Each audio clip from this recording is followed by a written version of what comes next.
Karena belum bisa merelakan kepergian mendiang istrinya, pria Vietnam ini kembali menggali makam istrinya, kemudian memasukkan sisa-sisa tubuh istrinya ke dalam patung dan tidur di tempat tidur yang sama selama 17 tahun terakhir.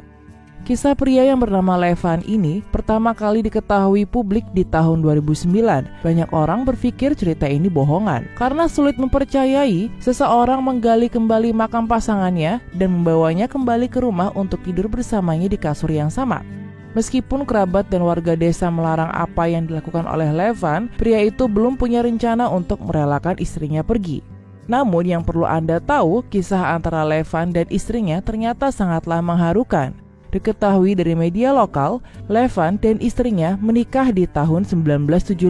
Mereka awalnya tak mengenal satu sama lain, tetapi orang tua mereka telah menjodohkan mereka sejak mereka muda.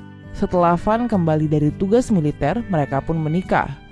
Ketika mereka menjalani hidup pernikahan, pasangan ini merasakan cinta dan hidup bahagia. Dari hasil pernikahannya, Tuan Van dan istrinya memiliki 7 anak. Mereka hidup damai dan berkecukupan. Hingga suatu hari di tahun 2003, ketika Tuan Van sedang bekerja jauh dari rumah, ia mendapatkan kabar bahwa istrinya meninggal. Ia segera pulang, tapi ia hampir tidak bisa melihat wajah istrinya selama beberapa menit sebelum dimakamkan. Kematian sang istri memberikan duka dalam bagi Tuan Van. Siang dan malam ia habiskan di dekat pusara sang istri. Namun setelah beberapa bulan, ia mulai khawatir dengan cuaca buruk dan hujan. Ia kemudian memutuskan cara terbaik untuk tetap dekat dengan mendiang istrinya. Tuan Van kemudian menggali terowongan dekat makam istrinya, jadi ia dapat tidur di sampingnya. Namun anak-anak Van mengetahui tempat tidur baru ayahnya. Kemudian mereka melarang ayahnya untuk menghabiskan malam di kuburan lagi. Namun Van tak mampu menghilangkan pikirannya untuk melepaskan istrinya selamanya. Lalu suatu malam, Van memutuskan untuk membawa sisa-sisa jasad istrinya ke rumah. Ia kemudian membuat sebuah patung wanita dari semen, plester, lem, dan pasir. Kemudian meletakkan sisa-sisa jenazah istrinya di dalam patung tersebut.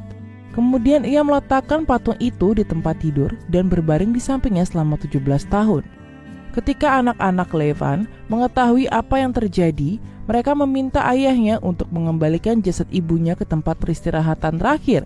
Tapi Van menolak. Menurut Net News Vietnam, Levan kini duduk di kursi roda selama 2 tahun terakhir. Namun setiap malam ia akan merangkak ke tempat tidur dan tidur di samping patung yang berisi sisa-sisa jasad istrinya. Ia masih membersihkan sisa-sisa make up di patungnya setiap hari dan mengganti pakaiannya 2 kali setiap hari, hal-hal yang tidak pernah ia lakukan ketika istrinya masih hidup. Levan berkata bahwa ia akan tetap tidur bersama jenazah istrinya hingga ia mati.